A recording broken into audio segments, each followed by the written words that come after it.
want to start here. I want to come back again in the temporary absence of my comrades to the piece that Kalanji and Professor James co-authored, Slave, Rebel, or Citizen. Abolitionist Rochelle MAGEE, Cinque MAGEE, is the country's longest held political prisoner. Links to this and many other things, including Rochelle MAGEE's support committee, is in the show description already. And I'm still want to wait for that, to see if we're all going to come back and do a more deep dive into this piece. But I'm just going to continue to highlight a couple things here. And there's two pieces in this that I want to highlight in particular. First, well, I guess three, because I just, in reminding us that once MAGEE chose to situate himself as those among those colonized and enslaved and as a rebel, he pit himself against the state as a non-citizen, is at least my humble interpretation. And that's why he lost the citizenship rights that were afforded Angela Davis and maybe some others, and why he's still locked up. So that's one point.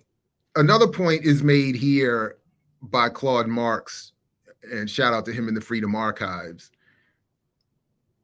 And again, the particular point of reminding us once again that this is in the context of enslavement, slave rebellion, and anti-colonialism. Claude Marx, an advocate for MAGEE, asserts that abolition must seriously address anti-colonialism, slavery, and slave rebellions in order to ally with the incarcerated, who, while fighting for their lives, support communities that leverage mass movements into magical moments, enabling the public to better see police and prison corruption and brutality.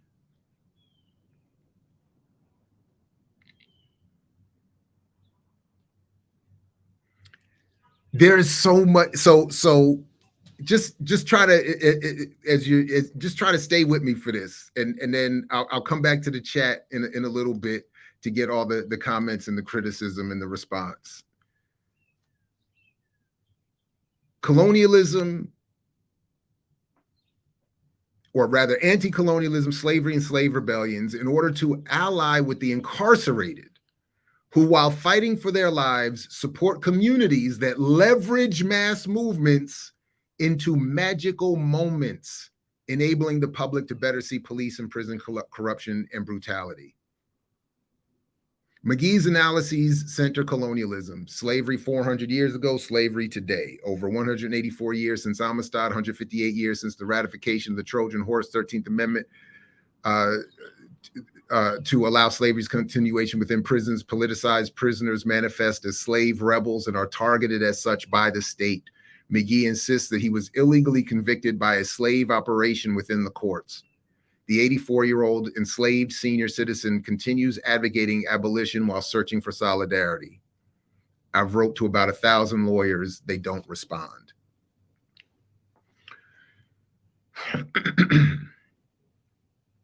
So, and I know given who I admit I am, happily, I understand that at least some of this is going to come off in a way that I don't intend to. But I don't know what to do. I don't know what else to do about it. And I've been, this is why I think I lost sleep over this starting with this whole point.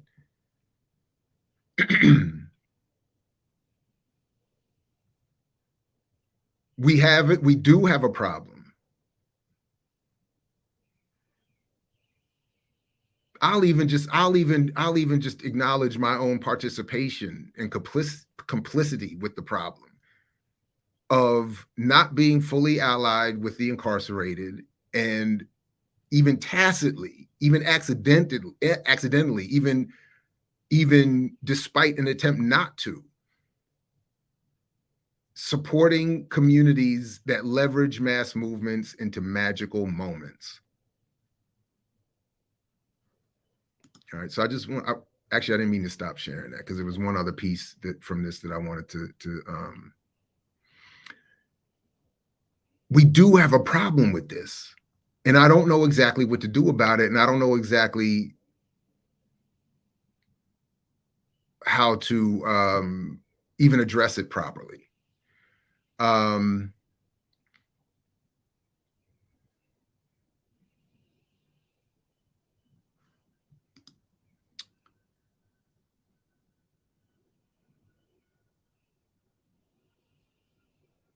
so, and I've talked about this other part that they reference a little while ago, but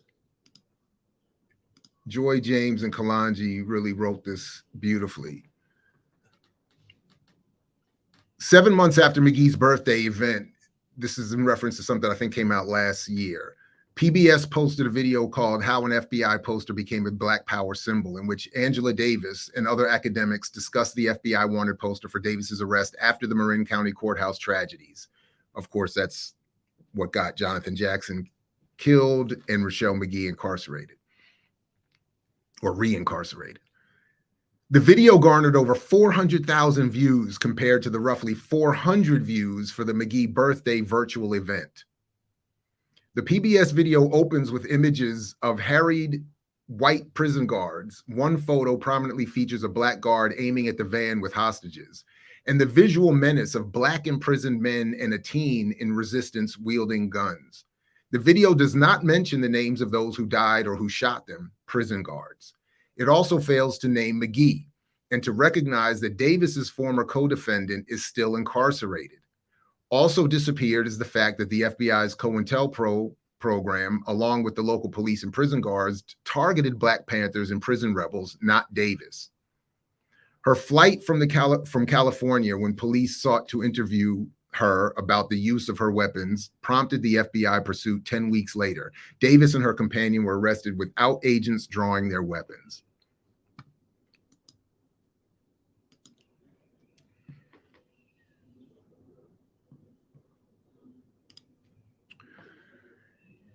So I'm rereading this piece, and a flurry of emails almost simultaneously comes, and alerts from actually a variety of places about something that is new and new to me. Well, just new.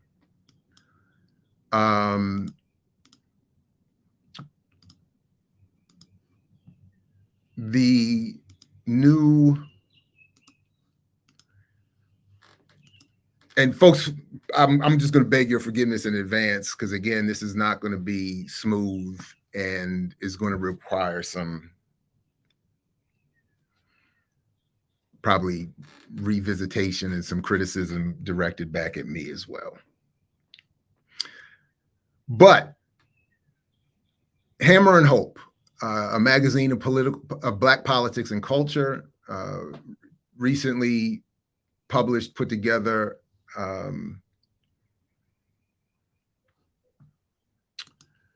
by, I'm sorry, hold on, I'm pulling a couple things up here to try to get, by Professor Keanga-Yahmatta Taylor and Jen Parker. All right, let's see here.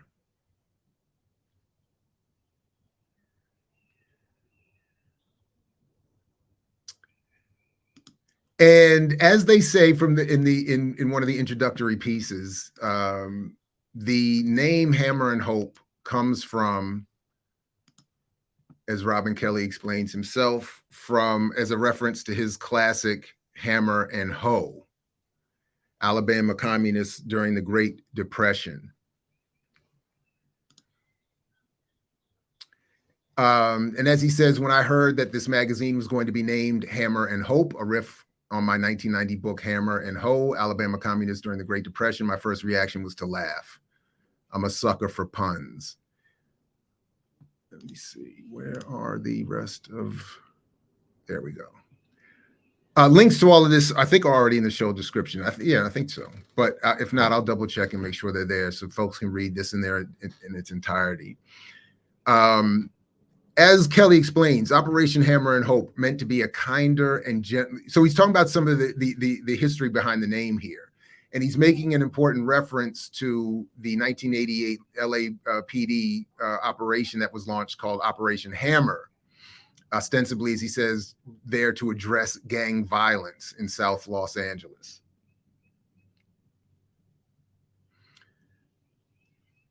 Three decades later, Clay County, Florida, a majority white county outside Jacksonville, introduced Operation Hammer and Hope, meant to be a kinder and gentler strategy in the war on drugs. They would use the hammer to take drugs off the streets through arrests, while the hope takes the form of treatment programs offering free doses of buprenorphine, the treatment drug for people suffering from opioid use disorder, overwhelmingly associated with white drug users.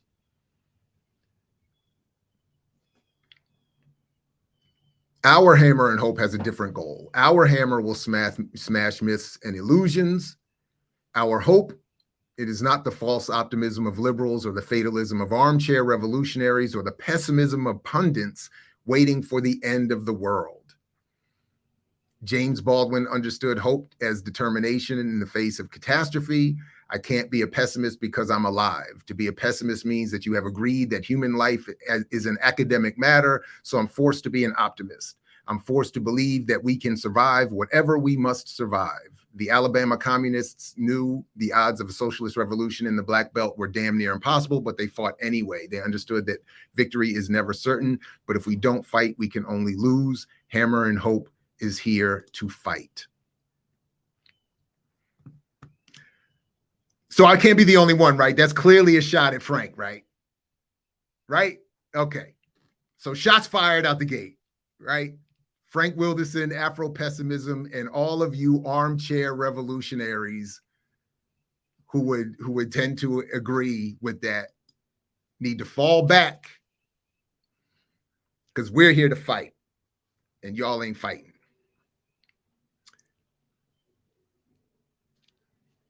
Again, I'm going to say it. I'm going to keep saying it. And if this conference panel thing happens later this year in Montreal, I'll bring it to him. I'll ask him the same thing, to Kelly himself.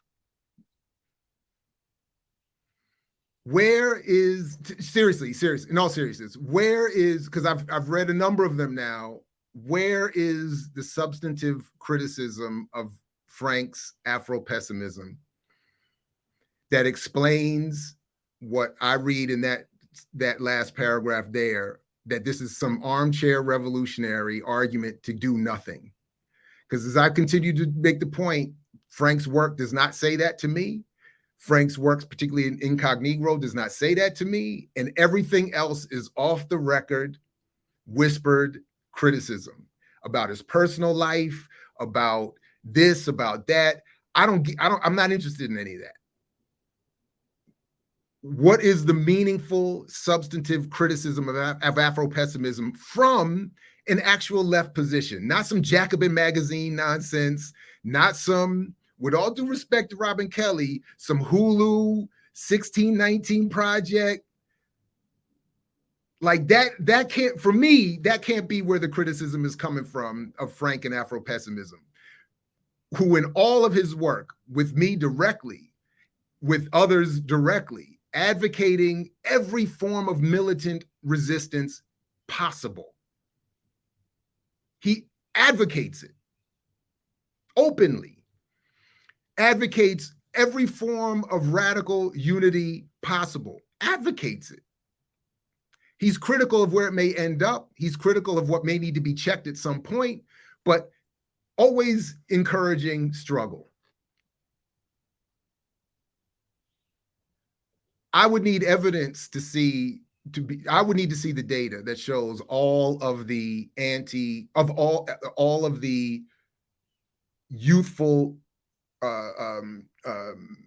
interest in Afro-pessimism has somehow worked against political struggle, because I don't see that either. So I'm just like, what, you know, what? And those critiques ignore the fact that Frank has been constantly supportive, openly advocating for and working with political prisoners and their freedom. So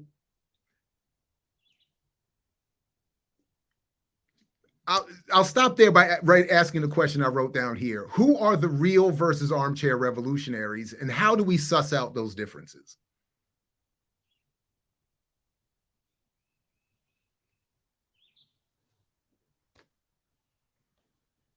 I'll just leave that. I'll leave that there. Maybe we can come back to that.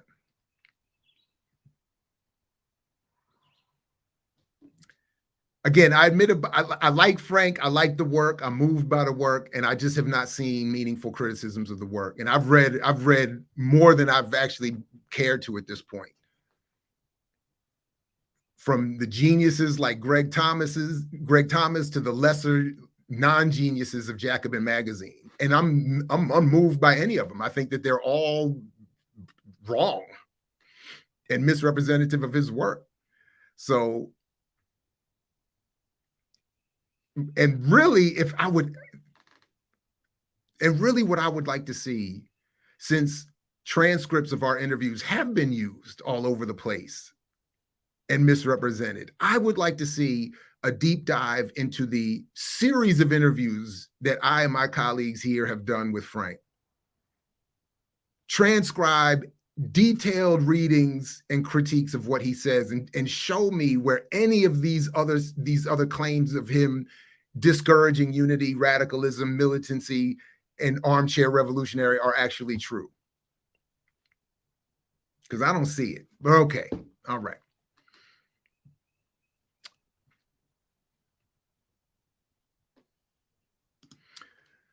All right.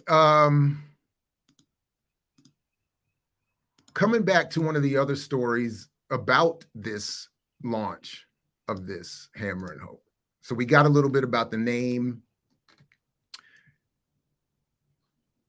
This Nation magazine piece by Danny McLean. This new magazine aims to be a home for the Black left. The thousands who were mobilized by George Floyd's murder need a place to debate strategy and stay engaged. Hammer and Hope wants to be just that.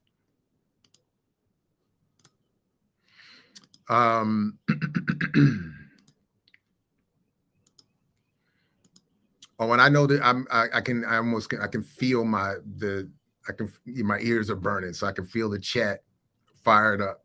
So I'll be there shortly. Last summer, editor Jen Parker reached out to the tenant activist group KC Tenants with an invitation. Would the group write for the inaugural issue of a new publication on Black politics and culture that she and the historian and writer Keanga-Yahmatta Taylor were launching? That piece, as it says, became the first piece in the new magazine just launched. Could we end evictions? Again, the link to this story is in the show description as well. So if anybody wants to read these articles beyond what I'm showing you here, and we can always come back and have more discussion of this, which I think needs to happen anyway. This can't be the end of this. So I'll just get it started, so to speak.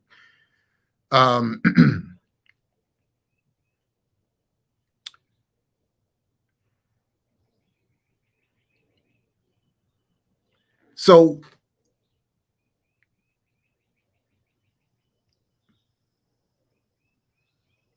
the argument was that there needs to be another Black left publication, or a new Black publication that's Black left publication that's going to marshal the energy post George Floyd. Months into the pandemic, George Floyd was killed, and millions of people responded by flooding into the streets to demand change.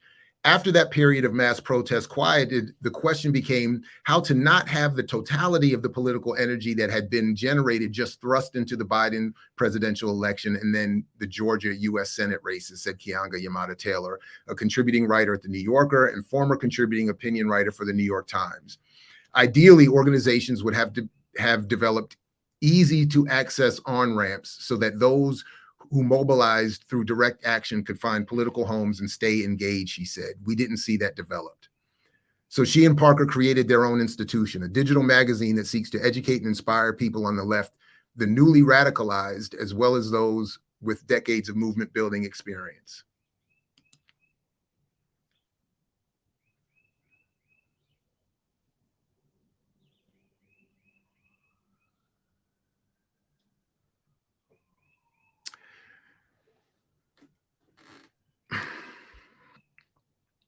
Taylor, who was also professor of African American Studies at Northwestern University, is among the scholars whose work has been removed from College Board's curriculum for advanced placement African American Studies. The removal of her book, From Black Lives Matter to Black Liberation, came after Florida's Department of Education, with the support of Governor Ron DeSantis, blocked the teaching of the course in that state. At the time when the right wing is set out to undermine honest presentations of U.S. history by seeking to ban the teaching of what opponents call critical race theory and the proliferation of ideas compiled by the New York Times 1619 Project, another Black publication might take a defensive or corrective stance, not hammer and hope. Instead, the magazine presumes that its readers understand that such attacks are baseless, so writers are liberated to advance the conversation in ways that feel fresh and imaginative. We're not interested in debate for debate's sake, Taylor said. We see this as, at its best, an effort to develop, educate, organize a new generation of radicalized people.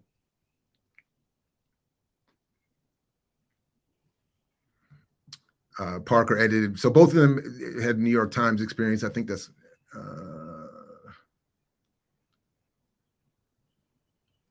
they talk about, okay, so then this, maybe, well, all right. So they talk about here, another one of the contributing articles, a not unimportant piece from Monifa and Lumumba Akinwole Bandele,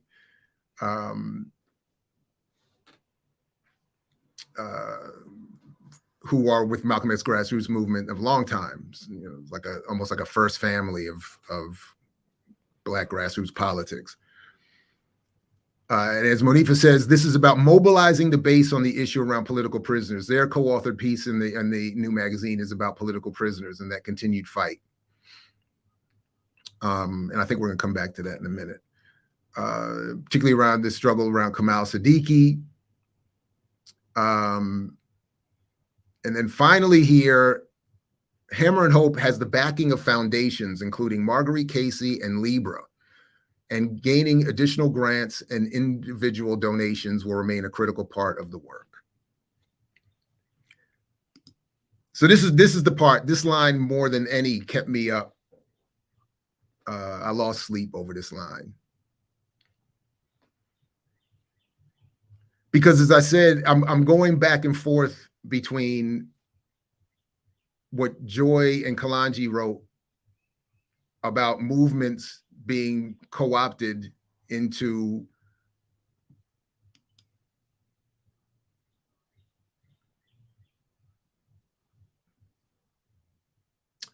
I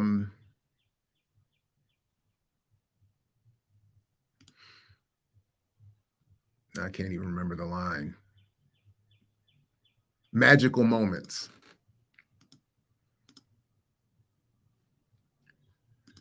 Look, so you know,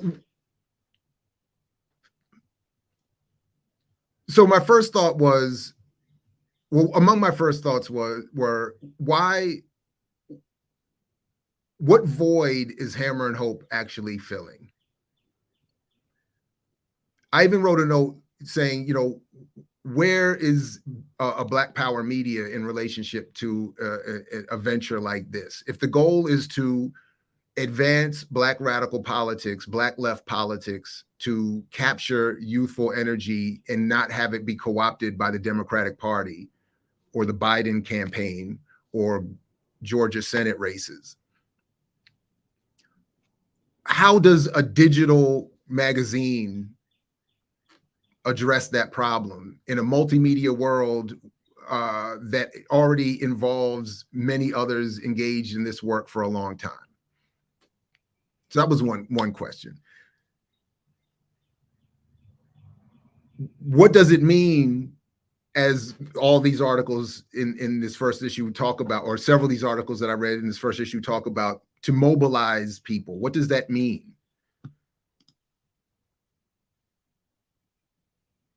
And then what do these contradictions of funding, placement, and celebrity mean?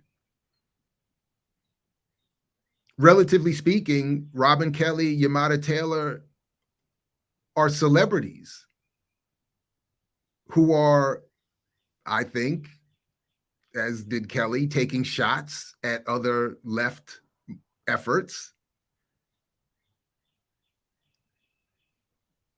proclaiming, I guess by distinction, themselves as actual revolutionaries as opposed to armchair.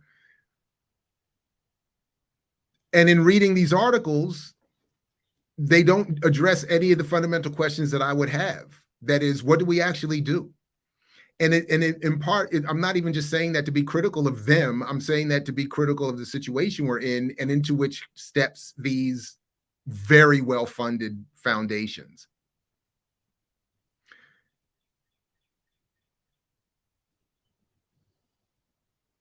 What does a digital magazine do to advocate the release of political prisoners?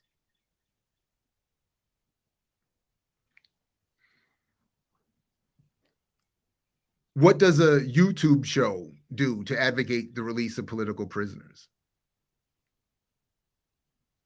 And then how does one demonstrate themselves in that process as not just an armchair revolutionary, espousing pessimism? Because as even the Monifa and Lumumba's article shows, either political prisoners are getting out at the very end of their lives, or there's a whole bunch of them still in there. So what are we advocating? What could they say? None of the articles that I read the Kelly one, the Bandelli co-authored article. I read the Yamata Taylor, Jen Parker introductory piece, and then the roundtable conversation they have with Derica Purnell and Olafemi Taiwo. And this is not to hate on them in this instance, but to say that they are not able to say anything or to bring anything different to that public conversation than certainly happens around here or has been happening in any number of other outlets for a long time. This is not, in part because much of what probably has to be advocated can't go there any more than it could go here, though. I don't think so far I've seen them go where we've gone collectively as a platform here. But what more could they do? So these other questions. How does any of this advance the liberation movements or the freedom of political prisoners? Again, as I sort of add, where is BPM in this evolving matrix of new radical media? Wouldn't this effort benefit from an existing media collective? Yeah, I did put that in there in my notes. And then there's a contradiction in that last line, myself included in these foundations.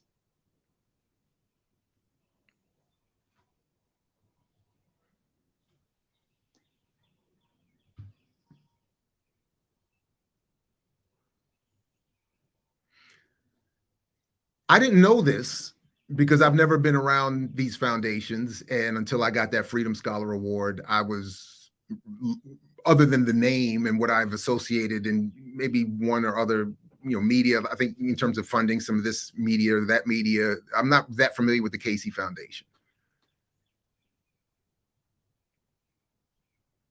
But there's a little bit of an odd history in my initial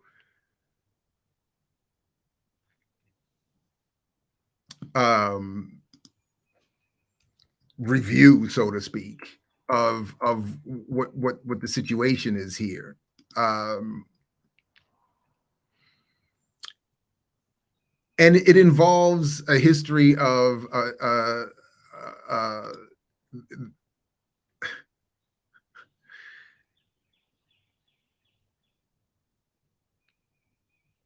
of Jim Casey founding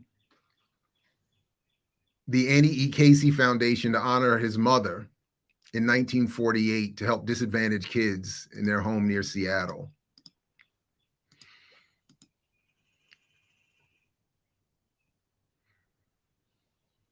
In 1907, he starts a messenger service that becomes UPS.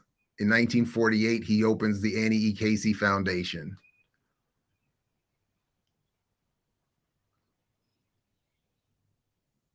And the goal is to help get foster kids permanent housing is the point. So a lot of involvement in, as some might put it, the movement of Black children from one place to another.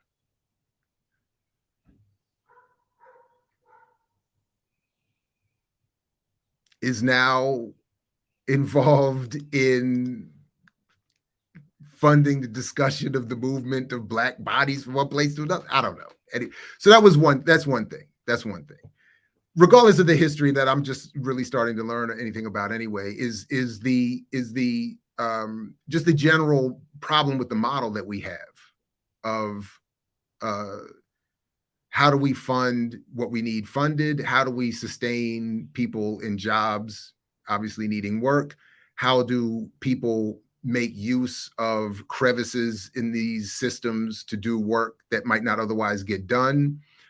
How do resources get marshaled from these institutions to the people? All of these things, you know. But as I made a note here, it's one thing to give unfettered grants or awards to individuals with no strings attached as sort of an honor for work already done. And it's quite another to fund and to be a leading funder of what is to be new leading outlets for Black radical leftist thought that is meant to move and energize youthful movements into radical positions, some of which to free political prisoners.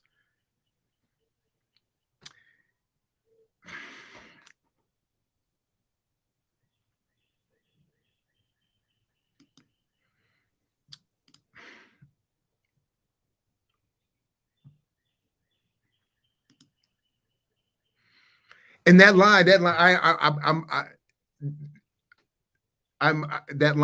Robin Kelly line, it's been floating. Because remember, my only other problem with Robin Kelly historically has been his support for Peniel Joseph. And I still think that's a tremendous error to platform people who to this day are leading spokespeople on the history of Kwame Ture and Black radical, Black power, Black history, but who have a decidedly anti-Kwame Ture politics, who don't have any interest overtly in militant struggle, freeing political prisoners. They're not interested. So is that what's being brought to bear as the non-armchair revolutionary?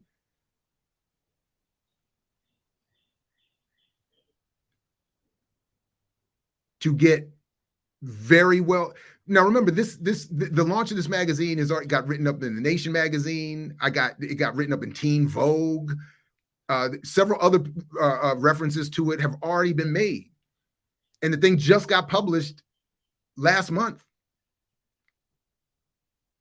And I'm not going to front. I thought, wait a minute, BPM just celebrated its 2-year anniversary. Where's our Nation magazine write-up in defense of political prisoners and advancing and harnessing the youth energized post-George?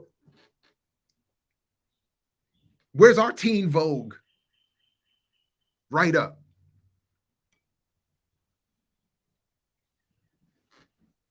So some of it is that. Some of it is that, but really because of the political difference, it's not so much the attention, it's the political difference and recognizing who the attention goes to. And then as the representatives of the non-armchair revolutionaries, And I'll come to the chat. You could say, I'm sure somebody will check me on that. Even if you don't agree with Frank's work, that was a shot at Frank, right? That was so obviously the whole Baldwin quote about not being pessimistic. Did he say that while held up in France? No, let me stop. That's terrible. But seriously, all jokes aside, and all hate and all whatever aside, seriously, but I am serious though. Like, what can be done here, and what does mobilizing really look like? Seriously, like how does this effort advance, and how does this effort advance? Is it? And then if there is a distinction or difference, what are they?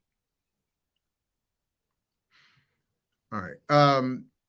So that was so the Casey was one thing, and maybe it's my own contradiction in getting an award. Maybe I don't know that I didn't continue, but that wasn't the full rabbit hole that I got stuck in last night, because there was another part. Because as mentioned in that Nation piece, is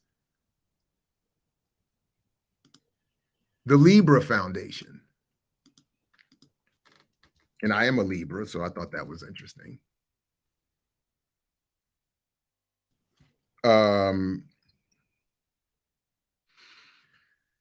And boy, oh boy, was this not my thing.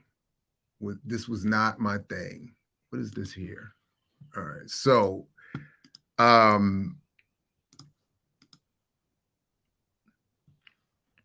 Libra, about us.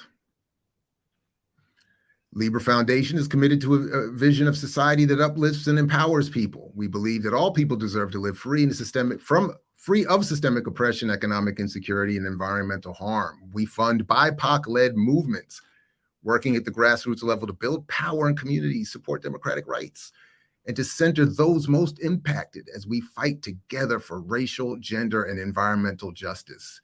Not economic justice, not redistribution, not material inequality. And why? Because, good God, did I nearly fall out my chair when I read that list there.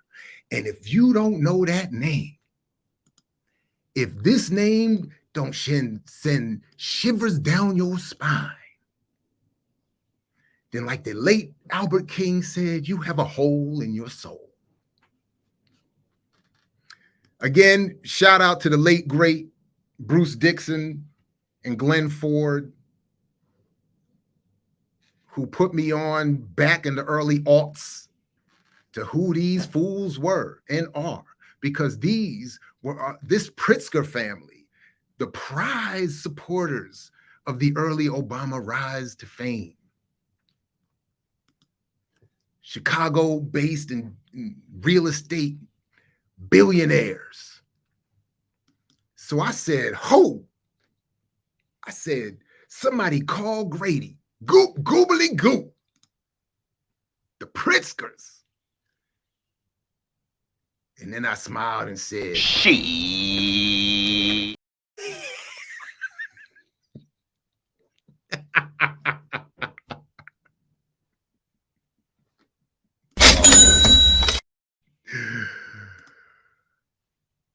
I said, what?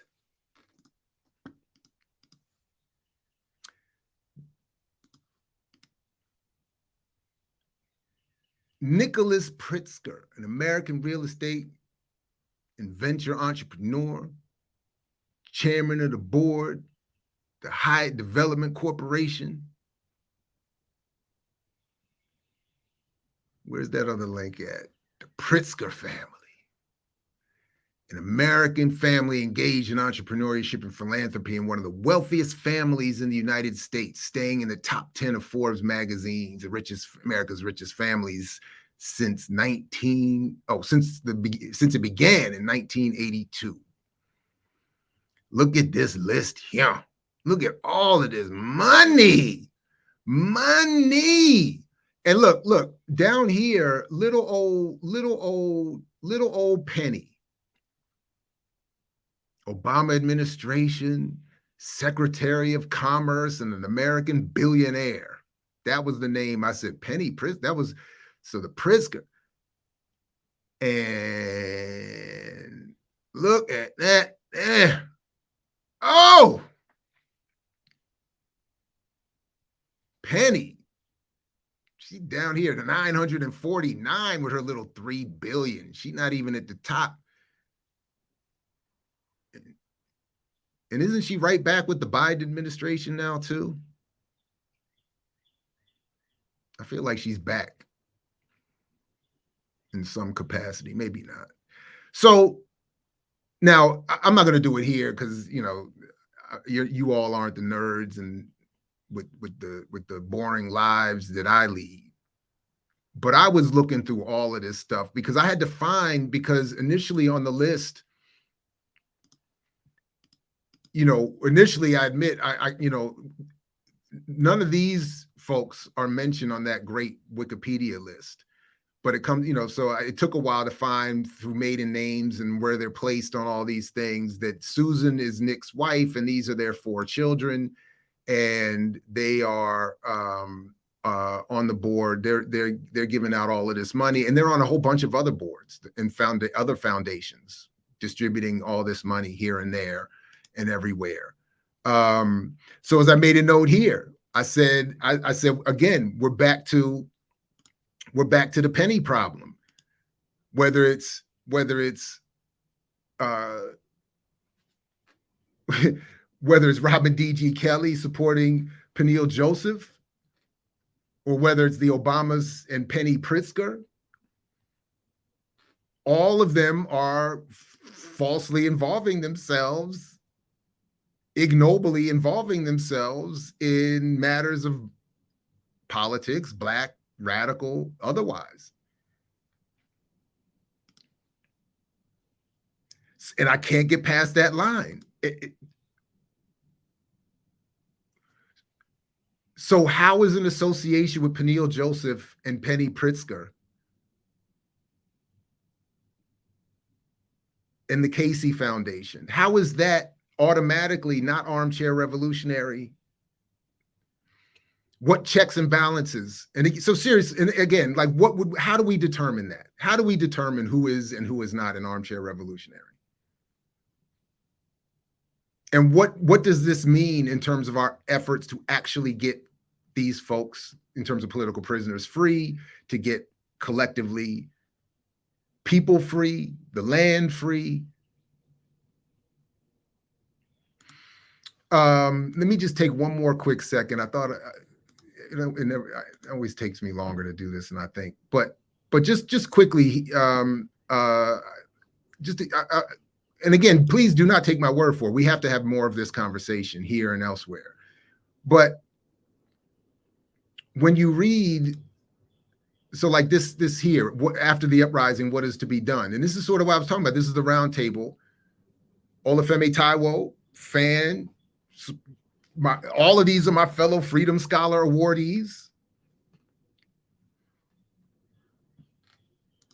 You know, I didn't get called to that meeting, by the way. I wasn't called to any Freedom Scholar meetings at all, by the way. None, not even none, literally not one. But definitely not involved with any of these plans to build these platforms. You know, you know,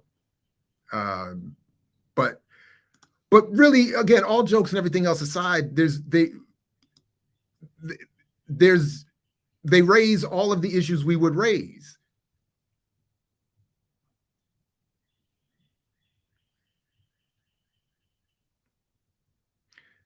They raise the question of,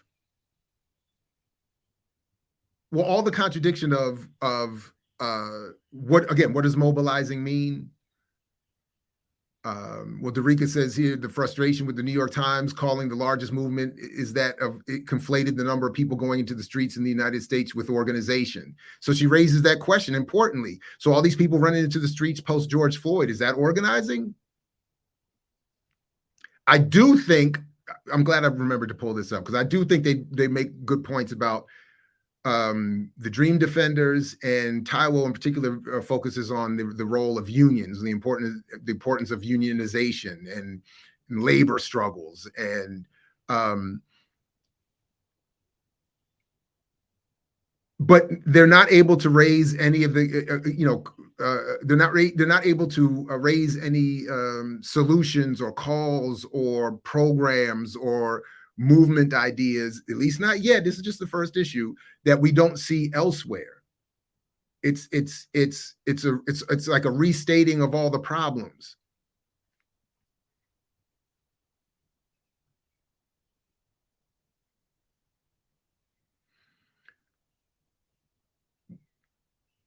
What do we do with resources? What do we do with as who's talking here? Darika's still talking here. When she says, and now now the new people who are in the streets have to figure out how to fight for causes when Democrats are in office, because there's a lot of that, a lot of anyone blue will do. But how do we hold them accountable? Now, again, I don't remember exactly who said what and when, but it's always a struggle for me to read stuff like this, because every time I go and I am either I'm there or I see other people in those spaces raising questions about not supporting a Democrat, we keep being told that this is a fascist rise. This is the most important election ever. We have to hold on. We have to vote for the lesser of evils. We have to. So I don't know. They don't raise it here, and I don't know what Hammer and Hope has in store for us in terms of addressing that particular question, in particular with some of the folks gathered so far in this first issue. I'm not aware of any of them ever advocating some leftward move beyond the Democratic Party. Now, again, that I'm very happy to be checked on that, and maybe that's somewhere where we're headed. But it just seems like once again we're hearing the same thing we hear after the election of another Democrat. But we can't just vote for whoever is blue. We got to be more critical than that until the next election, and then we get brought right back to that. So I'd be interested to see what kind of intervention this new digital magazine can have on that particular question. Is Tyrell right here when he says people talk about policing more and in more charged ways than 10 years ago? Is that true? It might be true. I don't know if I fully agree with that one. Maybe it is because maybe it's myopic focus on those people who do. Maybe I am wrong about that. But I really like what he says here about, I mean, I do like it's not that I don't even like what all of them say in here. It's that it's just, I don't know to what extent it's a departure. And before I forget to come back to my note, not only is there not really a departure here, but going back to what Joy and Kalonji wrote, there's no discussion of Rochelle MAGEE and no discussion in this first issue that I've seen in any of the articles that I've read about colonialism, the slave, and the citizen. So in my initial endeavor into these new spaces and articles, I'm feeling of an already familiar refrain that even if there's a lifting of the question about what do we do about the Democratic Party, the analysis doesn't break from that yet. Whereas, as I'm saying, Dr. James, Kalonji, and Claude Marx referenced in there, they're already there. Rochelle MAGEE is already there. We're not Democratic. What? I can't even get lawyers to answer my letters. This is a slave economy. I've been re-enslaved by colonizing slavers. So anyway, but I did like this. There's still a question of who decides what the issues importance means and what systemic responses are going to fly. Unions are one example of organization. If those demands, meaning if the unions aren't met, they can respond by withholding something that the people on the other side of the negotiating table want and need, rather than just writing clarifications insisting that the other side has misunderstood why people were picketing or what defund or abolish really means. And I agree. If we're more organized, we can do more militant things that extract more concessions from those we're opposed to. And we don't have to just have discussions about what defund and abolition means. Okay. Mm-hmm. Keanga comes back to ask, I want to ask about resistance. Some of what you describe are the internal debates within the given movement. Should we accept the George Floyd Justice and Policing Act as some means of change, or do we need something more radical?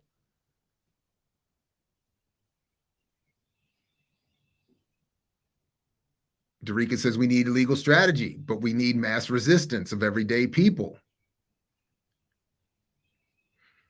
Taiwo comes back. It's worth pointing out that what we've seen on the right are just the latest outcomes of an extremely long-term organizing strategy. Derica, you mentioned the takeover of the courts. The Federalist Society started incubating the legal careers of the people who would control the Supreme Court decades ago.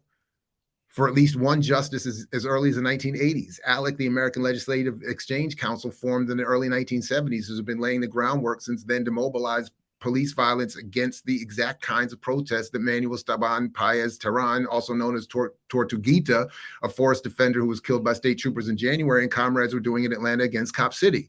The right wing is just ahead of us by decades, not just by dollars. But what do we do, Keanga asks.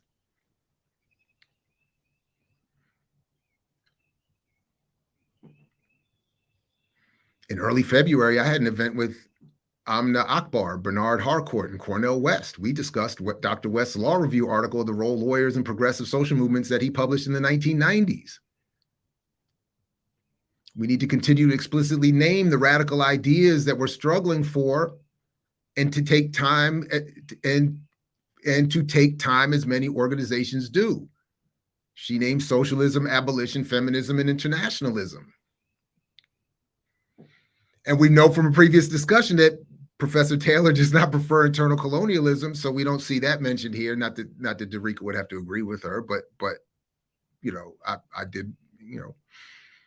This is why I'm so excited about what the Dream Defenders is building, because we need a national membership-based organization that organizes people and invites them to think more critically about politics and what they could be. We have to train people to engage in all kinds of direct action, train people to vote, train people to run for office, and train people to organize.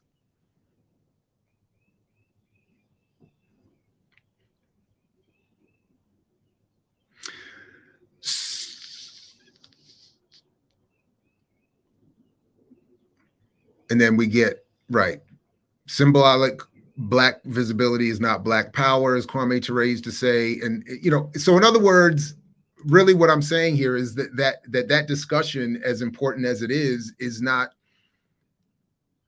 any different than I think we would have seen in The Nation magazine for all these years, or any other, you know, outlet. So I'm not,